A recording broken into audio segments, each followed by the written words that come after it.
बिस्मिल्लाहिर्रहमानिर्रहीम। अस्सलाम वालेकुम दोस्तों, आबिद एलईडी टीवी एक्सपर्ट में खुशामदीद। दोस्तों, उम्मीद करता हूँ आप सब लोग खैरियत से होंगे।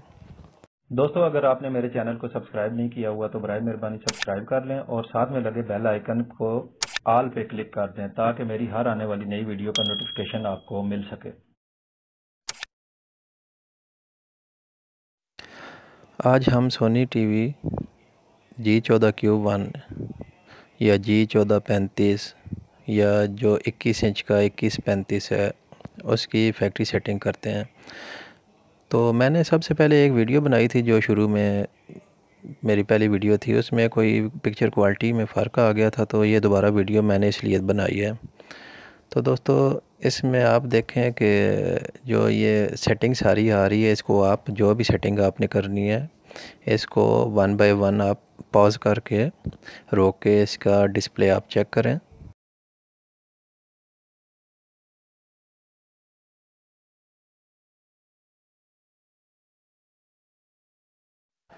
जैसा कि आप जानते होंगे कि सोनी टीवी के जो फैक्ट्री सेटिंग है वो कैसे ओपन की जाती है, तो फिर भी आपको बताता चलूँ कि स्क्रीन के ऊपर आपको एक रिमोट की पिक्चर नज़र आ रही होगी, उसके ऊपर निशान लगाए हुए हैं कि कैसे आपने ओपन करना है। फिर भी मैं बता देता हूँ। सबसे पहले आपने टीवी को स्टैंड बाय मोड पे करना है। स्टैंड बाय मोड पे करने के बाद आपने डिस्प्ले दबाना है। डिस्प्ले के बाद 5, फिर वॉल्यूम प्लस, फिर पावर ऑन। तो इस सूरत में आपकी ये फैक्ट्री सेटिंग ओपन हो जाएगी।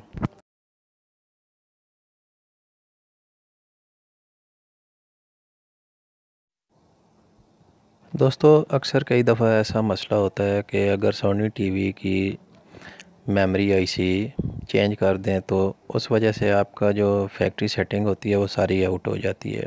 ट्यूनिंग में फ़ॉल्ट आ जाता है, साइज़ में फ़ॉल्ट आ जाता है। और कई दफ़ा तो आप अगर वीडियो चला रहे हैं सोनी टीवी में तो डिस्प्ले आएगा ट्यूनिंग के दौरान, जब आप चलाएंगे ठीक आएगा, जब वीडियो नहीं मिलेगी तो उसका साइज़ ही अजीब सा हो जाता है। तो वो सारी सेटिंग करने के लिए मैंने देखा है कि ये आपके पास होना चाहिए। आप इससे देखें और इससे आप सेटिंग करें।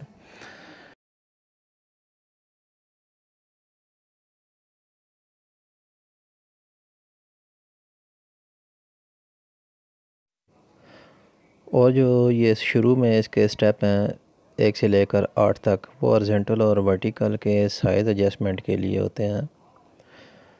उनमें जो सेटिंग होती है वो आप अपनी मर्ज़ी से उसको सेट कर सकते हैं, उसका कोई मसला नहीं होता। बाकी आप जो है ना, असल में जो वीडियो की सेटिंग होती है या और कोई मसला आ जाता है, साइज़ में फ़र्क आ जाता है, तो वो आप कर लें। उसके अलावा जो सेटिंग है आप सेम टू सेम कर दें। उसमें यह है कि ओरिजिनल सेटिंग हो जाएगी, जो कलर भी ओरिजिनल हो जाएंगे।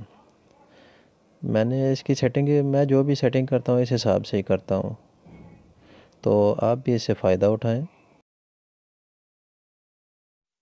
और अगर आपको मेरी वीडियो अच्छी लगे तो लाइक करें और कमेंट बॉक्स में अपनी राय का इजहार ज़रूर किया करें,